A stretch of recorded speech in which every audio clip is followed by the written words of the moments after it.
cila do të ishin përdorimet më të mira të lules së aguliçes dhe si kjo mund të kombinohet edhe me bimët e tjera. Nëse do të marrim rastin e parë, dhe ne kemi një pagjumësi, një migren, një marramendje, një dridhje duarshe, kështu me radhë, mund të bëhen këto çajra. Së pari, mund të përdoret më vete dhe shumë pak e ëmbëlsuar me sheqer ose mjalt ose hiç fare, pasi ne e përmendëm që në brendësi të këtyre luleve ndodhen ato sheqernat, ato glikozidet.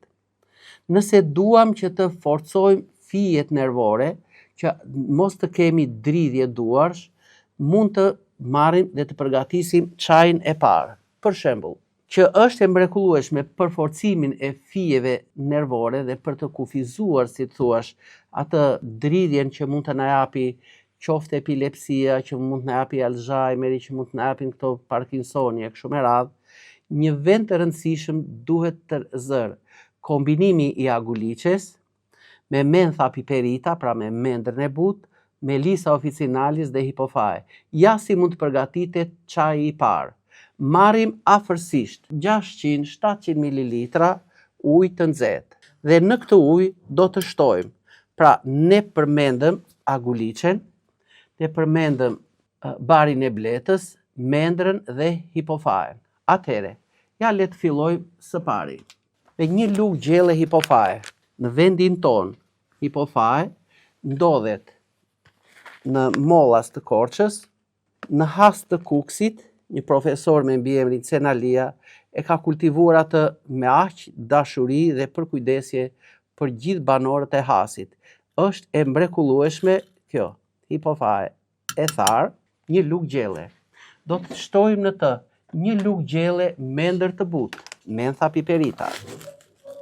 Edhe kjo është e mrekullueshme për të larguar jo vetëm kështu gazrat nga zorët e me radhë, por për të forcuar dhe për të frenuar dridhjen e mëtejshme të duarve.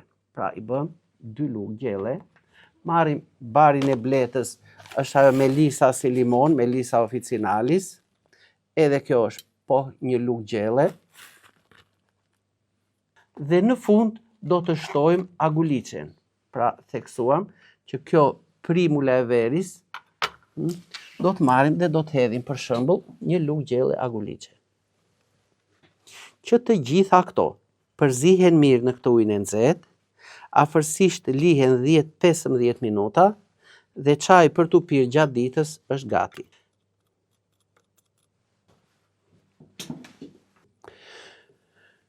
Ky është, si thua, çaji i parë që neve mund ta përgatisim dhe ta përdorim për të pirë, duke përfshirë për të gjitha problemet nervore, por njëkohësisht edhe ndonjë problem të fryrjes së barkut dhe të zorrëve. Çaji i dytë. Aguliçja është me të vërtet një tonik i mirë për zemrën dhe nervat. Është i mrekullueshëm për pastrimin e gjakut dhe kundër infarktit të miokardit. Dhe tashi si mund të përgatisim një çaj që të jetë tonik për zemrën dhe njëkohësisht qetësues i nervave dhe pastrues i enëve të gjakut. Le të kujtojmë se për aguliçen edhe Shakespeare ka folur gjatë për të. Dhe jo rastësisht, vetëm fal vlerave të saj kurative. Atëhere, do të marrim 1 litër ujë të nxehtë dhe do të shtojmë nga 1 dorë lule murrizi. Murrizi duhet të jetë nga ai që në brendësi të tij ka vetëm 1 bërtham. Pra Crataegus monogynia, 1 bërthamor.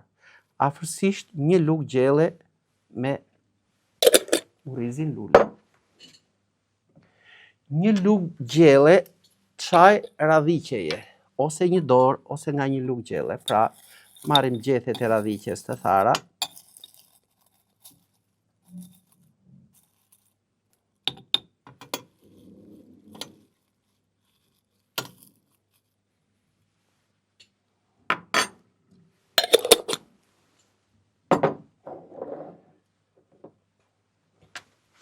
Do të shtojmë nga çaji i hithrës përsëri 1 lugë gjelle.